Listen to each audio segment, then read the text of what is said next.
শকুন্তলা উড়িষ্যার একটা গ্রামে থাকত। শকুন্তলার বর একজন জেলে ছিল। শকুন্তলা যখন প্রেগনেন্ট ছিল তখন তার বর একদিন মাছ ধরতে যায় আর তারপর বাড়িতে কখনো ফেরে না। গ্রামের লোকেরা শকুন্তলাকে এসে খবর দিয়ে দেয় যে তার বর নদীর বন্যায় বয়ে গেছে। কাঁদতে কাঁদতে শকুন্তলার খুব বাজে অবস্থা হয়ে যায়, কিন্তু হবু বাচ্চার আশায় তাকে সামলে রাখে। শকুন্তলা নিজের বরের স্মৃতিতে নদীর কিনারাতে একটা কাঁচা বাড়িতে থাকতে শুরু করে। তার ছেলে শিবম এখন 12 বছরের হয়ে গেছিল। মা, আমরা গ্রাম থেকে একদম আলাদা নদীর কিনারায় কেন থাকি? বাবু, তোমার বাবার মৃত্যুর পর আমি অনেক একা হয়ে গেলাম। আমি বাড়ি ঘর সব বিক্রি করে দিলাম আর ওনার স্মৃতিতে এখানে থাকার ব্যবস্থা করলাম। কিন্তু মা, আমি গ্রামের মাঝখানে কোনো বাড়িতে থাকতে চাই, যাতে রাত্রিবেলাও বন্ধুদের সাথে দেখা করতে পারি। বাবু, যখন তুমি বড় হয়ে যাবে তখন গ্রামের মাঝখানে বাড়ি কিনে নিও। মা, তুমি গ্রামে একটা ভালো বাড়ি কেন কিনে নিচ্ছ না? বাবু, আমি বাড়ি বাড়ি গিয়ে কাজ করি আর আমি একটা খুব গরিব মহিলা। আমার কাছে বাড়ি কেনার জন্য টাকা পয়সা নেই। মা, তাহলে কি আমি কোনো কাজ শুরু করে দিই? যদি তুমি আর আমি দুজন মিলে রোজগার করি তাহলে আমরা পয়সা একত্র করে নেব। হ্যাঁ বাবু, তুমি তোমার জন্য কাজ খুঁজতে পারো, কিন্তু নিজের লেখাপড়া মোটেই ছেড়ো না। তোমাকে লেখাপড়া আর কাজ একসাথেই করতে হবে। ছোট্ট শিবমের যত বুদ্ধি ছিল সেই হিসেবেই সে কাজ করলো। একটা কেটলিতে চা ভরে নিত আর খেতে গিয়ে কৃষকদেরকে চা খাওয়াতো। এই নাও বিরজু কাকু চা, মাত্র 10 টাকার। দাও শিবম বাবা দাও, এমনিতেই আমি খুব ক্লান্ত হয়ে পড়েছি। খুব ভালো করেছো চাটা নিয়ে এসে। এই যে হরিয়া, মন্টু, প্রেমপাল, সোমপাল, তোমরাও চলে এসো আর চা খাবে এসো। যখন চা শেষ হয়ে যেত তখন শিবম বাড়িতে এসে কেটলিতে আবার চা ভরে নিত আর গ্রামে ফেরত চলে যেত। এই দেখো মা, আজ আমি 200 টাকা রোজগার করেছি। সাব্বাস বাবু, আজ তুই পুরো দিন পরিশ্রম করেছিস। আমি রামলাল মিষ্টিওয়ালার কাছ থেকে তোর জন্য 2টো গোলাপ জামুন নিয়ে এসেছি। শিবম খুশি খুশি গোলাপ জামুন খেয়ে নেয় আর গভীর নিদ্রায় ঘুমিয়ে পড়ে। গ্রামের সবচেয়ে বড় ক্ষেত হীরা সিং এর ছিল। হীরা গ্রামের সবচেয়ে ধনী ব্যক্তি ছিলেন। গ্রামের প্রধানও তার কথা শুনত। শিবম একবার হীরার ক্ষেতে ঢুকে পড়ে আর মজদুরদেরকে চা খাওয়াতে শুরু করে। চাটা তো খুবই ভালো হয়েছে লালা, কে বানালো? আমার মা বানিয়েছে। সেই সময় হীরা ওখানে পৌঁছে যায়। এই ছোকরা, তুই জমিতে কি করে ঢুকলি রে? আর এই যে শ্রমিকেরা, তোমাদেরকে কাজ করার জন্য আমি পয়সা দিই, এখানে বসে বসে চায়ে চুমুক দেওয়ার জন্য নয়। যাও গিয়ে কাজ করে যাও। এই ছোকরা, জমি থেকে বেরিয়ে আয়, আর কখনো এই জমির মধ্যে ঢুকবি না। আমার জমি কিন্তু ব্যবসা করার জায়গা নয়। কার ছেলে রে তুই? হ্যাঁ, আমার মায়ের নাম শকুন্তলা, আমি নদীর কিনারায় থাকি। আচ্ছা, ওই শকুন্তলা কাজের লোক। আমার বাড়িতেও তো কদিন কাজ করেছিল, কিন্তু 1 সপ্তাহের মধ্যেই আমি ওকে তাড়িয়ে দিই, বুঝলে? আটা, চাল, ডাল সব চুরি করে নিজের বাড়ি নিয়ে চলে যাচ্ছিল। আরে নিজের বাড়িটাও তো ও একটা অনেক দূরে গিয়ে নদীর পাড়ে বানিয়েছে, যাতে ওর বাড়িতে কেউ যেতেও পারবে না আর ও যে চুরি করছে সেগুলো কেউ ধরতেও পারবে না। এরকম কথা নয়, আমার মা আমার বাবার স্মৃতিতে নদীর কিনারায় থাকার ব্যবস্থা করেছিল, কারণ আমার বাবা নদীতে বয়ে গেছিল না। ও তোমাকে বেশ ভালো মতো টুপি পরিয়েছে দেখছি। এতই যদি ভালোবাসা থাকতো নিজের স্বামীর প্রতি, তাহলে নিজে কেন পুকুরে গিয়ে ঝাঁপ দিল না? আর তুমি কেন চা বিক্রি করছো? নিজের একমাত্র ছেলেকে খাওয়াতে পারছে না নাকি? আমার মা আমাকে কাজ করার জন্য বলেনি, আমি নিজেই কাজ করার জন্য ভাবলাম, কারণ আমি রোজগার করে গ্রামের ঠিক মাঝখানে একটা বাড়ি কিনতে চাই। শ্রমিকেরা শুনছো, এই ছেলেটা চা বিক্রি করে নাকি বাড়ি তৈরি করবে। জমির দাম কত তুই কি জানিস? হ্যাঁ, আরে চা বিক্রি করতে বাড়ি বানাতে 7 জন্ম লেগে যাবে রে। শিবম সেই দিন চোখে জল নিয়ে বাড়িতে পৌঁছায় আর পৌঁছানো মাত্রই সে নিজের মাকে বলে, মা, হীরা কাকু বলছিলেন যে তুমি বাড়ি থেকে রেশন চুরি করো, এই কথাটা কি সত্যি মা? না বাবু, এইটা মোটেই সত্যি নয়। আমি আজ পর্যন্ত কারোর বাড়ি থেকে কোনো জিনিস চুরি করিনি। বড় লোকেদের এটাই অভ্যেস। যে যখনই আটা, চিনি, চাল, ডাল কি যে কিছু শেষ হয় তখন তারা চাকরের ওপরেই সন্দেহ করে, যেন চাকররা রেশন চুরি করে নিজের বাড়িতে নিয়ে যায়। হীরা সিং 1 নম্বরের কিপটে আর অহংকারী লোক বটে। তুমি কখনো তার খেতে চা বিক্রি করতে যেও না। এই দেখো, আজ আমি তোমার জন্য কি এনেছি, একটা ট্যাঙ্ক। এই ট্যাঙ্কটা তো একদম আসল যুদ্ধের ট্যাঙ্কের মতো। এটা কত টাকা মা? এটা তোমাকে রমন কাকু দিয়েছেন। আমি কোনোদিন তোমাকে রমন কাকুর কাছে নিয়ে যাব। উনি গ্রামে অনেক পয়সা রোজগার করেন, কিন্তু গ্রামের সবচেয়ে সৎ আর ভালো মানুষ উনি। শহরে ওনার অনেক বড় খেলনার দোকান। উনি তো এটাও বলেছেন যে যদি আমরা চাই তাহলে ওনার বাড়িতেও থাকতে পারি। আমি এই ট্যাঙ্ক নেব না মা। আমি চাই না যে কোনো গ্রামবাসী তোমার ওপরে বা আমার ওপরে আঙুল তুলুক। আমি নিজের পরিশ্রমে রোজগার করে জিনিস কিনবো। গ্রাম থেকে 10 কিলোমিটার দূর একটা বাজার থাকতো, কিন্তু বাজার পর্যন্ত পৌঁছানোর জন্য 1 ঘন্টা সাইকেল চালাতে হতো। শিবম একটা পুরনো সাইকেলের ব্যবস্থা করে ফেললো আর রোজ 1 ঘন্টা সাইকেল চালিয়ে বাজারে চা বিক্রি করতে যেতে শুরু করে। সে রাস্তার কিনারায় চা বানানো শুরু করে দেয়। শিবমের খুব ভালো রোজগার হতে শুরু করে, কিন্তু রোজানা 20 কিলোমিটার সাইকেল চালানোর কারণে শিবম খুব ক্লান্ত হয়ে পড়তো। মা, আমি খাবার খাবো না। আমার খুব ঘুম পাচ্ছে। আমি ঘুমোতে যাচ্ছি। পরের দিন সকালে শিবম ঘুম থেকে উঠল। তখন শকুন্তলা ওকে বলল, বাবু, বাজারে যাওয়ার কারণে তুমি খুব ক্লান্ত হয়ে যাচ্ছ। তুমি স্কুল যাওয়াও কম করে দিয়েছো, আর তুমি শিক্ষা কি করে পুরো করতে পারবে? মা, আমি স্কুলের প্রিন্সিপালের সাথে কথা বলেছি। যখন আমি ওনাকে বললাম যে আমি কাজ করি, তখন উনি আমাকে স্কুল যাওয়া ছাড়াই শুধু পরীক্ষায় বসার অনুমতি দিয়ে দিয়েছেন। আমি টাইম বার করে পড়াশোনা করে নেব আর পরীক্ষা দিয়ে দেব। শিবম চা বিক্রি করার সাথে সাথে নিজের একটা জেনারেল স্টোর খুলে দেয়। সে 8 বছর ক্রমাগত কাজ করে। শিবম আর তার মা 4 লাখ টাকা একত্রিত করে। মা, এখন আমার কাছে অনেক পয়সা রয়েছে। এবার গ্রামে একটা বাড়ি বানানোর চেষ্টা কিন্তু আমার করা উচিত। শকুন্তলা যেই বাড়িতে কাজ করত, সে সেই বাড়িতে কথা বলে। রিঙ্কু দাদা, আমি 4 লাখ টাকার একটা বাড়ি খুঁজছি। আপনার নজরে কি কোনো এরকম বাড়ি আছে? 4 লক্ষ টাকাতে কোনো বাড়ি টাড়ি পাওয়া যাবে না। আর সেই যুগ নেই যে 4 লক্ষ টাকার মধ্যে বাড়ি টাড়ি পাওয়া যায়। গ্রামের মধ্যে ছোটখাটো বাড়ি কেনার জন্য অন্ততপক্ষে 10 লক্ষ টাকা লাগবে। শকুন্তলা অনেক জায়গায় কথা বলে, কিন্তু কেউ তার জন্য ঘর বলল না। অবশেষে শকুন্তলা রমনের বাড়িতে পৌঁছায়। শকুন্তলা বৌদি, আমি শুনলাম আপনি নাকি নিজের জন্য একটা বাড়ি খুঁজছেন।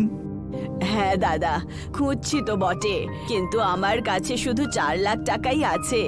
গ্রামবাসীরা বলছে যে এত কম টাকায় কোনো বাড়ি পাওয়া যাবে না। হ্যাঁ, গ্রামের লোকেরা যেটা বলছে সেটা সত্যি ঠিকই, কিন্তু যদি আপনি চান তাহলে আমার এই বাড়িটা আপনি 4 লক্ষ টাকা দিয়ে কিনতে পারেন। কিন্তু এই বাড়িটা তো অনেক বড়। কোনো ব্যাপার না, আপনি আমার বংশের এতদিন ধরে খেয়াল রেখেছেন, তাই আমারও তো একটা দায়িত্ব আছে নাকি।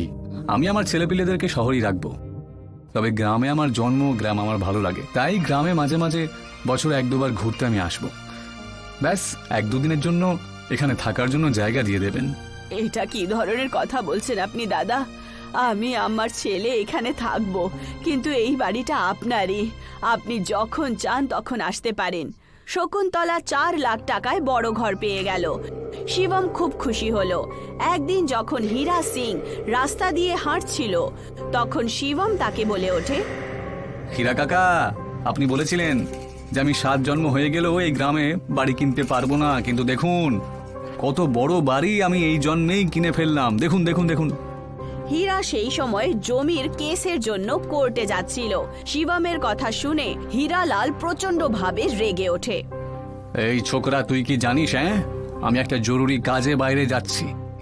তুই আমাকে মাঝ রাস্তায় এরকম থামিয়ে দিয়ে কিন্তু ঠিক করলি না। তোকে আমি পরে দেখে নেব।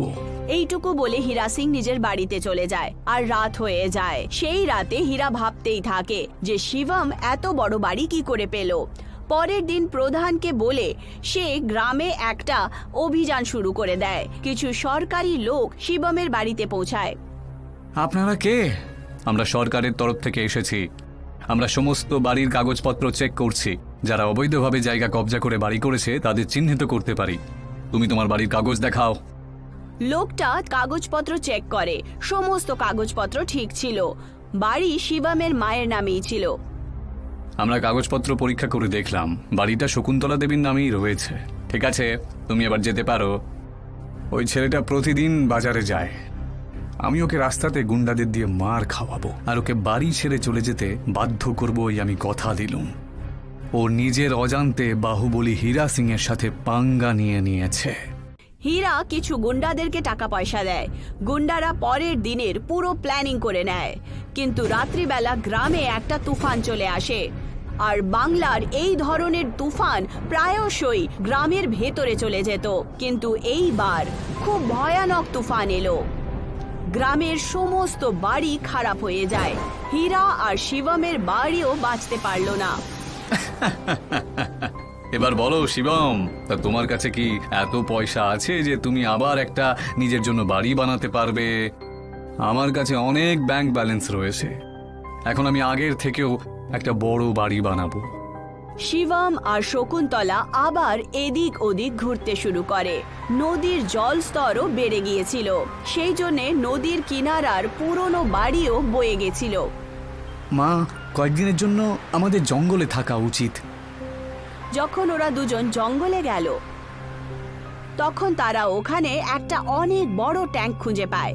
তারপর শিবম বলে ওঠে, মা, এটা তো সেই ট্যাঙ্কটাই মনে হচ্ছে যেটা 8 বছর আগে তুমি আমাকে দিয়েছিলে, কিন্তু এটা যে এখন অনেক বড় হয়ে গেছে। শকুন্তলা আর শিবম ট্যাঙ্কের ভেতরে যায়। ট্যাঙ্কের ভেতরে দুটো রুম, একটা বড় হল আর একটা কিচেনও ছিল। বাবু, এই ট্যাঙ্কের ভেতরে তো পুরো বাড়ি বানানো আছে, আমরা এতে থাকতে পারি। শকুন্তলা আর শিবম ট্যাঙ্কের ভেতরেই থাকতে শুরু করে। ট্যাঙ্কটাকে চালিয়ে যে কোনো জায়গায় নিয়ে যাওয়া যেত। গ্রামের লোকেরাও কিছু ঘন্টা ট্যাঙ্কের ভেতরে থাকার অনুভব নিত, আর শিবম তাদের থেকে ভাড়াও নিত। গরিবের ট্যাঙ্কের বাড়ি, এটা আমার রাজপ্রাসাদের মতন বাড়ির কাছে কিছুই না। হীরা খুব উঁচু একটা বড় বাড়ি বানিয়ে দাঁড় করিয়ে দেয়, কিন্তু তুফান আবার চলে আসে আর তার বাড়ি আবার পড়ে যায়। কিন্তু শিবমের ট্যাঙ্ক কোনো ক্ষতি হয় না। এবার বলো হীরা কাকা, কার বাড়ি বেশি মজবুত আর বেশি সুন্দর? হীরার খুব রাগ ওঠে। একদিন রাত্রিবেলা সে কিছু গুন্ডাদেরকে ট্যাঙ্কের কাছে পাঠিয়ে দেয়, আর গুন্ডারা ট্যাঙ্কের সামনে এসে দাঁড়িয়ে পড়ে। তক্ষুনি শিবম ট্যাঙ্কের একটা বাটন টিপে দেয়, আর ট্যাঙ্কের চারদিক থেকে গুলি বেরোনো শুরু হয়ে যায়, আর গুন্ডারা ওখান থেকে ভয়ের চোটে পালিয়ে যায়। আর কোনোদিন ওই ট্যাঙ্কের সামনে যাব না সরকার। ওই ট্যাঙ্ক থেকে যে সাই সাই গুলি বেরোচ্ছে, মনে হচ্ছে এইভাবে আমি ওই ট্যাঙ্কটাকে কখনো নষ্ট করতে পারবো না। তাহলে লোহাই লোহাকে নষ্ট করবে। হীরা কোটি টাকা খরচা করে চীন থেকে একটা যুদ্ধের ট্যাঙ্ক চুরি করে আনিয়ে নেয়। হীরা নিজেই ট্যাঙ্কে বসে শিবমের ট্যাঙ্কের গুলি চালানোর জন্য চালিয়ে দেয়। সে প্রত্যেক রকম ভাবে শিবমের ট্যাঙ্কের ওপর হামলা করে দেয়, কিন্তু সেটা শিবমের ট্যাঙ্ককে কোনো রকমের ক্ষতি করতে পারে না। মা, এই হীরা কাকা তো আমাদের ট্যাঙ্কটাকে একবারে ধ্বংস করতে এসেছে। আমি কিছুই বুঝতে পারছি না যে এবার কি করব। এই ট্যাঙ্কে তো অনেকগুলো বাটন রয়েছে, কোন বাটনটা টিপি এখন আমি? বাবু, এই লাল বাটনটা টিপে দে। লাল বাটন টেপা মাত্রই একটা মিসাইল বেরোয়, আর হীরার ট্যাঙ্ক পুরোপুরি ভাবে ধ্বস্ত হয়ে যায়। সবাই ঠিকই বলে, চাইনিজ মাল একেবারেই টেকে না। শিবম, তুমি আমাকে ক্ষমা করে দিও। আমি তোমার ট্যাঙ্ক কখনো নষ্ট করতে পারবো না। এখন তুমি আনন্দ করে এই ট্যাঙ্কের ভেতর বাস করো। আর তুফানের তো কোনো ভরসাই নেই, আমি থাকার জন্য আবার কুঁড়ে ঘর বানাবো। ললিত ওড়িশার একটা গ্রামে থাকতো। তার বাবার পুরীতে সমুদ্রের কিনারায় একটা হোটেল ছিল। ললিতকে শহরে যাওয়া পছন্দ ছিল না। ও গ্রামের বন্ধু আর গ্রামের সরল সাধারণ লোকেদের মধ্যেই সুখী ছিল। আজকে সকালটা সত্যিই দারুণ। গরম গরম কয়েকটা জিলিপি খেয়ে নি আমি। ললিত, কাল রাত্রিবেলা তোর বাবার ফোন এসেছিল। ও তোকে পুরীতে ডাকছে। তুই এখানে কতদিন পর্যন্ত গ্রামে থাকবি বল? এখন শহরে যা আর হোটেল সামলা। মা, এখন আমার কত বয়স বলো তো? আরো কয়েকদিন গ্রামে থাকি না আমি? ললিত সকালেই গ্রামে বেরিয়ে যায় আর গ্রামের সমস্ত লোকেদের কাছে কথা বলতে বলতে জিলিপির দোকানে পৌঁছে যায়। ওখানে তার বন্ধুরাও একত্রিত হয়। অনেকক্ষণ কথাবার্তা হয় আর ওরা সবাই একে অপরকে জিলিপি আর সিঙ্গারা খাওয়ায়। দুপুরবেলা ললিত গাছের তলায় নিজের বন্ধু নীলমের সাথে বসে থাকতো। ও ওদের সাথেই খেলাধুলো করত। তোমার মাথায় এই মুকুটটা সত্যিই দারুণ লাগছে কিন্তু। নিচে নামাও এটা, যদিও আমাকে কেটে নেয় তখন। একদিন বিকেলবেলা ললিত বাড়ি ফিরলো, তখন সে দেখলো যে তার বাবা বিছানায় অসুস্থ অবস্থায় আছে। তুমি কখন এলে বাবা? বাবু, তোর বাবার শরীর খুব খারাপ। এত শরীর খারাপ হওয়া সত্ত্বেও ও এখানে গ্রামে চলে এলো, কারণ ও কিছুদিন গ্রামে থাকতে চায়। এখন তোকেই শহরে গিয়ে হোটেলের ব্যবসা সামলাতে হবে। ললিতের কাছে এখন শহর যাওয়া ছাড়া অন্য কোনো বিকল্প ছিল না। ললিত এখন শহরে পৌঁছলো, তখন সে হোটেলের চাকর সুখিরামকে দেখতে পেল। নমস্কার ছোট বাবু, আপনাকে আমি আমার কোলে বসে খাইয়েছি। এখন আপনি অনেক বড় হয়ে গেছেন। গ্রাউন্ড ফ্লোরের ঘরটা এখন আপনার। শুধু পয়সার হিসেব আপনাকে দেখতে হবে, বাকি সবকিছু আমিই সামলে নেব।